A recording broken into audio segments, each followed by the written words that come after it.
അസ്സലാമു അലൈക്കും വറഹ്മത്തുള്ളാഹി വബറകാതുഹു. ഏറ്റവും പ്രിയമുള്ള സഹോദരങ്ങളെ, ഇന്ന് നിങ്ങളോട് ഷെയർ ചെയ്യുന്ന വിഷയം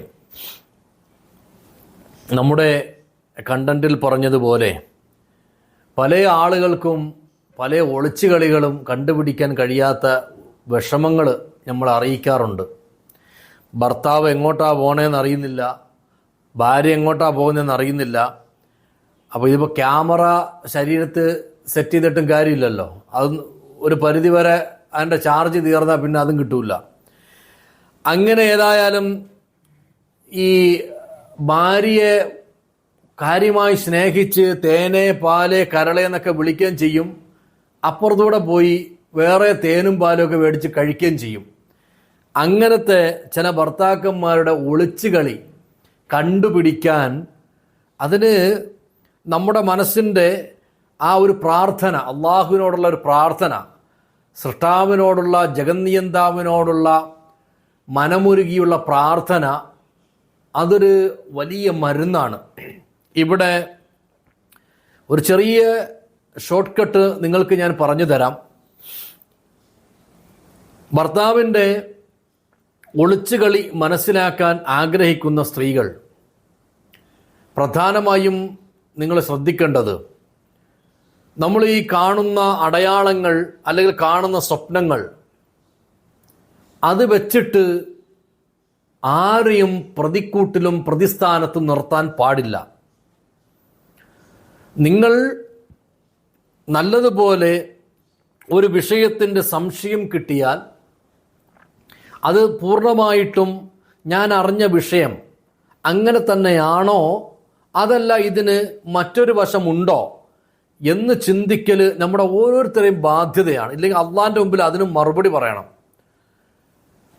പണ്ട് പറഞ്ഞതുപോലെ കാള പെറ്റൂന്ന് കേട്ടാൽ ഉടനെ കയറെടുത്തുകൊണ്ട് ഓടാനും പാടില്ല. അപ്പോൾ പെറ്റൂന്ന് കേട്ടാൽ മാത്രം പോരാ, പെറ്റത് ആരാണെന്നും എന്താണെന്നും കൂടി ഒന്ന് ചോദിച്ച് മനസ്സിലാക്കിയിട്ട് വേണം ഈ കയറും എടുത്തുകൊണ്ട് പോകാൻ. അപ്പോൾ എന്നതുപോലെ ഭർത്താവിനെ കുറിച്ച് സംശയം കിട്ടിക്കഴിഞ്ഞാൽ അത് വിശ്വസിക്കരുത്. ഒരു പക്ഷെ അത് ഒരു അബദ്ധമോ അല്ലെങ്കിൽ ആരുടെയെങ്കിലും പ്രേരണയോടുകൂടി നിങ്ങളെയും ഭർത്താവിനെയും ഭാര്യയെയും ഏതെങ്കിലും നിലയിൽ കുരുക്കാനോ കുടുക്കാനോ ഒക്കെ ചെയ്ത കളികളും ആകാം. അപ്പം രണ്ട് വശവും പഠിക്കണം, പറഞ്ഞതും പഠിക്കണം, നടന്നതും പഠിക്കണം. അങ്ങനെ പഠിച്ചിട്ട് വേണം നമ്മൾ ഒരാളെക്കുറിച്ച് ഇനി അങ്ങനെ നമ്മളൊരു വിഷയം നമുക്ക് കണ്ടെത്തിയാൽ തന്നെ നമ്മൾ സഡൻ അത് റിയാക്ട് ചെയ്യാനും പാടില്ല. ഏകദേശം സ്ത്രീകളുടെ അല്ലെങ്കിൽ ഭാര്യമാരുടെ കുടുംബ ബന്ധങ്ങൾ തകരുന്നതിൻ്റെ ഒന്നാമത്തെ കാരണം സഡൻ റിയാക്ഷനാണ്.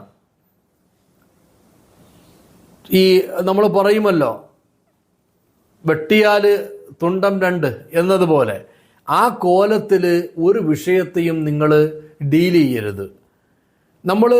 ഞാൻ ചില ക്ലാസ്സുകൾ പറയാറുള്ളത് പോലെ നമ്മൾ പലപ്പോഴും പൊട്ടന്മാരാകണം, പൊട്ടികളാകണം, മന്ദബുദ്ധികളാകണം, പലയിടത്തും നമ്മൾ അങ്ങനെ ആകണം. എന്നാൽ ചിലയിടത്ത് ബുദ്ധിമാന്മാരാകണം, നല്ല ആക്റ്റീവായ ആളുകളും ആകണം. അതിൽപ്പെട്ട ഒരു വിഷയമാണ് ഇന്ന് നിങ്ങളോട് പറയുന്നത്. ഇങ്ങനെ ഭർത്താവിൻ്റെ ഈ ചില ദൂഷ്യ സ്വഭാവങ്ങളും ചില എലിയെപ്പോലെയുള്ള ഈ പതുങ്ങലുമൊക്കെ പല ഭർത്താക്കന്മാരിൽ നിന്നും അനുഭവിക്കാറുണ്ട്.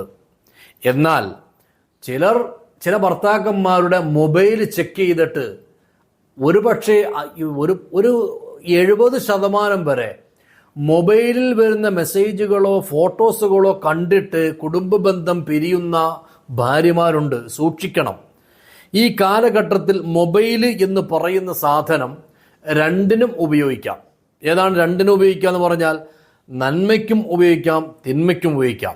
നമ്മുടെ കയ്യിലിരിക്കുന്ന മൊബൈലിൽ നല്ലത് മാത്രമേ വരാൻ പാടുള്ളൂ എന്ന് നമുക്ക് വാശി പിടിക്കാൻ കഴിയില്ല. കാരണം നമ്മുടെ ബന്ധങ്ങൾ അല്ലെങ്കിൽ നമ്മുടെ റൂട്ട്, നമ്മുടെ മേഖല, നമ്മൾ ജോലി ചെയ്യുന്നത്, നമ്മൾ ഇടപെടുന്നത്, നമ്മൾ യാത്ര ചെയ്യുന്ന ഏതൊക്കെ ഏരിയ ആണ്, ആരൊക്കെയായിട്ടാണോ അവർക്ക് ഇഷ്ടമുള്ള അവരുടെ മൊബൈലുകളിൽ അവർ നിർവൃതി കൊള്ളുന്ന അല്ലെങ്കിൽ അവർ സന്തോഷം കൊള്ളുന്ന വിഷയങ്ങൾ നമ്മളുമായി അറിയാതെ ചിലപ്പോൾ അവർ ഷെയർ ചെയ്യാം. അത് ഷെയർ ചെയ്യുമ്പോൾ നമ്മളതിനെ റിയാക്ട് ചെയ്താൽ, മറുപടി ഒരു ഫ്ലവർ കൂടി ഇട്ട് കൊടുത്താൽ മനസ്സിലായി ഇനി ഇതുപോലുള്ള വേണം എന്നാണ് അർത്ഥം. അപ്പോൾ ഇത് നമ്മൾ വളരെ ശ്രദ്ധിക്കേണ്ട വിഷയമാണ്. അപ്പോൾ അങ്ങനെ ഒരു പക്ഷേ നമ്മുടെ ഭർത്താവിൻ്റെ മൊബൈലിലേക്ക് ഏതെങ്കിലും നിലയിൽ ഏതെങ്കിലും മേഖലകളിൽ നിന്ന് എന്തെങ്കിലും ഒരു നല്ല വാക്കോ അല്ലെങ്കിൽ ഒരു ഫ്ലവറോ അല്ലെങ്കിൽ ഒരു ലവ് ചിഹ്നമോ ഒക്കെ വന്ന് വീഴുമ്പോഴായിരിക്കും ഒരു പക്ഷേ ഭാര്യ ഇത് സെർച്ച് ചെയ്യുമ്പോൾ തന്നെ ഒരു നമ്പറിൽ നിന്ന് ഒരു ലവ് ചിഹ്നം വന്ന് കിടക്കുന്നു. കുടുംബം തകരാൻ ഒരൊറ്റ ലവ് ചിഹ്നം മതി.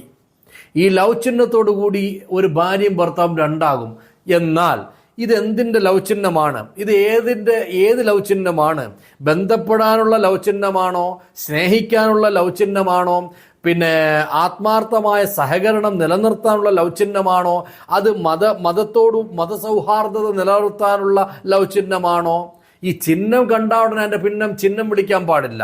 ചിഹ്നം എന്തിനു വേണ്ടി വന്നു എന്നും കൂടി നമ്മൾ മനസ്സിലാക്കണം.